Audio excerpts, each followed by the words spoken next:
BSTC second year का चौथा paper Hindi भाषा शिक्षण और प्रवीणता दोस्तों इस वीडियो में डिस्कस करने वाले हैं। देखिए हिंदी का नाम लेते ही हमारे सामने ग्रामर के टॉपिक्स आ जाते हैं, बट यहाँ पर जब आप देखेंगे इसका सिलेबस तो आपको ग्रामर के टॉपिक कम दिखेंगे और शिक्षण विधियां ज़्यादा दिखेंगी। तो आपको दोस्तों प्रत्येक यूनिट के सारे इंपॉर्टेंट टॉपिक इस वीडियो में बताने वाला हूं, तो वीडियो पूरा देखना है। और अगर आपके पास सीरीज या बुक है तो आपको उसमें मार्क लगा करके अपने तैयारी कर लेनी है। और अगर आपके पास सीरीज या बुक नहीं है तो दोस्तों आपको चैनल पर वीडियोज अवेलेबल हैं जिनकी प्लेलिस्ट का लिंक मैंने डिस्क्रिप्शन में डाल दिया है।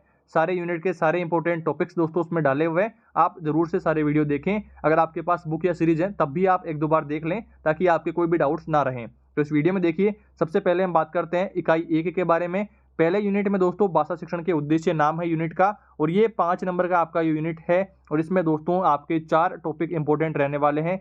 पहला आपको पढ़ना है भाषा शिक्षण और उसके उद्देश्य। दूसरा आपको एनसीएफ 2005 पढ़ना है। इसका दोस्तों कंप्लीट मैंने अलग से वीडियो बना रखा है, इसका लिंक भी मैं डिस्क्रिप्शन में डाल दूंगा जहां से आप आसानी से इस वीडियो को देख करके अपनी तैयारी कर पाएंगे। एनसीएफ 2005 दोस्तों वेरी इंपॉर्टेंट है, हर बार प्रश्न घुमा फिरा करके इसका पूछ ही लेता है। एनसीएफ का फुल फॉर्म दोस्तों नेशनल करिकुलम फ्रेमवर्क, आपको फुल फॉर्म के प्रश्न भी ध्यान रखने हैं, फुल फॉर्म के प्रश्न भी कई बार आ जाते हैं। आगे देखिए दोस्तों, अगला है तीसरा पॉइंट, आपको भाषा और भाषिक विविधता क्या है ये पढ़ना है। उसके बाद में आपको प्रारंभिक शिक्षा का माध्यम मातृभाषा ही क्यों है ये भी जरूर से पढ़ना है। ये सारे टॉपिक दोस्तों पहले यूनिट में इंपॉर्टेंट है। इनका कंप्लीट नोट्स का वीडियो चैनल पर अवेलेबल है, प्लेलिस्ट से जाकर के आप जरूर देखें और कोशिश करें कि आप सारे वीडियोस को दोस्तों 2 से 3 बार देख लें ताकि आपके सारे टॉपिक्स जो हैं आसानी से कवर हो जाएं। आगे बढ़ते हैं दोस्तों, अगला यूनिट है आपका सेकेंड यूनिट, और सेकेंड यूनिट का नाम है मौखिक अभिव्यक्ति। 15 नंबर का दोस्तों ये यूनिट है और इसका पहला इंपॉर्टेंट क्वेश्चन बनता है मौखिक अभिव्यक्ति क्या है, मौखिक अभिव्यक्ति के उद्देश्य और इसके गुण, ये आपको जरूर से पढ़ना है। उसके बाद में पढ़ना है मौखिक अभिव्यक्ति का सैद्धांतिक पक्ष।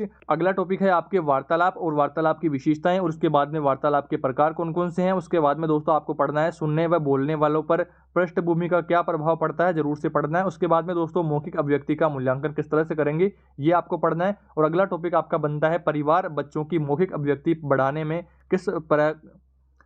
किस प्रकार से सहायक है ये पढ़ना है। उसके बाद में दोस्तों आवाज के पहलू पढ़ने हैं, औपचारिक व अनौपचारिक नाटक के बारे में पढ़ना है। उसके बाद में आपको पढ़ना है स्वर्ण कौशल और स्वर्ण कौशल के दोष क्या क्या है। ये सारे टॉपिक दोस्तों आपके लिए इस यूनिट में इंपॉर्टेंट रहने वाले हैं। कंप्लीट नोट्स का वीडियो चैनल पर अवेलेबल है, प्लेलिस्ट का लिंक मैंने डिस्क्रिप्शन में डाला हुआ है, जरूर से सारे वीडियो देखें और आप दोस्तों आसानी से अपना सिलेबस कवर कर पाएंगे। आगे बढ़ते हैं दोस्तों, अगला आपके यूनिट है तीसरा यूनिट पढ़ करके समझना, और 15 नंबर का आपका ये यूनिट है। और इसका पहला टॉपिक आपको बनता है पढ़ना क्या है, पढ़ने के चरण आपको ध्यान रखने हैं। और अगला है पढ़ने का सैद्धांतिक पक्ष पढ़ना है, और उसके बाद में पढ़कर समझने के उद्देश्य पढ़ने हैं। उसके बाद में दोस्तों पठन और वाचन में क्या अंतर रहता है, पठन और वाचन किसे कहते हैं ये पढ़ना है। उसके बाद में अंतर पढ़ने हैं, उसके बाद में इनके प्रकार पढ़ने हैं, सहस्वर और मौन वाचन क्या होता है ये पढ़ना है। उसके बाद में दोस्तों आपको ब्रेल लिपि भी पढ़नी है, 1 नंबर का प्रश्न आपको पूछा जा सकता है, जरूर से पढ़ना है। उसके बाद में कविता संस्मरण और आत्मकथा क्या होते हैं ये भी दोस्तों जरूर से पढ़ना है। उसके बाद में पढ़कर समझने की क्षमता का विकास किस तरह से होगा तो ये पढ़ना है।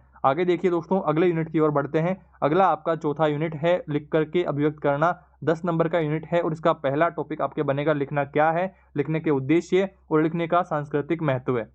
और उसके बाद में दोस्तों दूसरा टॉपिक है यहाँ पर लिखित अभिव्यक्ति को प्रभावित करने वाले कारक कौन कौन से हैं ये भी जरूर से पढ़ना है। उसके बाद में लेखन की प्रभावी योजना बनाने के चरण क्या है, लिखना सीखने की विधियां भी दोस्तों वेरी इंपॉर्टेंट आपको लगा लेना है। कुछ इंपॉर्टेंट विधियां आपको बता देता हूं, तो देखिए आकृतियां और रेखाओं की अभ्यास विधि, मोंटेसरी विधि, अनुकरण विधि, रूप अनुसरण विधि, पेस्टोलॉजी के लेखन शिक्षण की विधि और विश्लेषण विधि, जॉन लॉक की लेखन शिक्षण विधि, व्यवहारिक विधि और चित्र विधि, ये सारी इंपॉर्टेंट है, इनको जरूर से पढ़ना है। उसके बाद में दोस्तों पांचवा टॉपिक आपके पढ़ना है लेखन के स्तर कौन कौन से हैं, शुरुआती स्तर और अभिव्यक्ति का स्तर ये पढ़ना है। उसके बाद में दोस्तों आपको लेखन कौशल से संबंधित समस्याएं क्या क्या रहती हैं वो पढ़ना है। उसके बाद में दोस्तों अगला टॉपिक आपके रहेगा लेखन कौशल विकसित करने के उपाय क्या क्या हैं। उसके बाद में आपको उपचारात्मक शिक्षण भी पढ़ना है। और आगे दोस्तों अंतिम टॉपिक आपको इसमें लोकोक्ति और मुहावरे भी पढ़ने हैं। आगे बढ़ते हैं दोस्तों, अगला आपके यूनिट है 5वां यूनिट और इसका नाम है साहित्य के विविध पहलू। 5 नंबर का यूनिट है दोस्तों, इसका पहला इंपॉर्टेंट टॉपिक आपके बनने वाला है साहित्य की विधाएं क्या क्या है, गद्य और पद्य के बारे में पढ़ना है।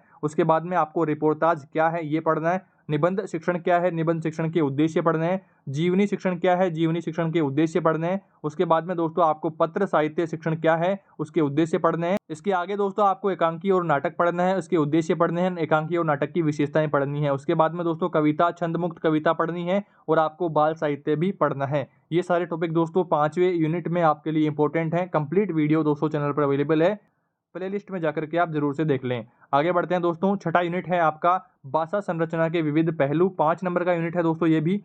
इस यूनिट में दोस्तों आपके थोड़े से ग्रामर टाइप प्रश्न आएंगे। पहला देखिए, शब्द, पद, वाक्य, वाक्य के अंग और वाक्य के गुण, ये आपको पढ़ना है। दूसरा आपको स्वर और व्यंजन पढ़ने हैं, वाच्य पढ़ना है, संधि पढ़नी है, उसके बाद में समास और उपसर्ग और प्रत्यय। ये सारे टॉपिक दोस्तों आपको इस यूनिट में पढ़ने हैं।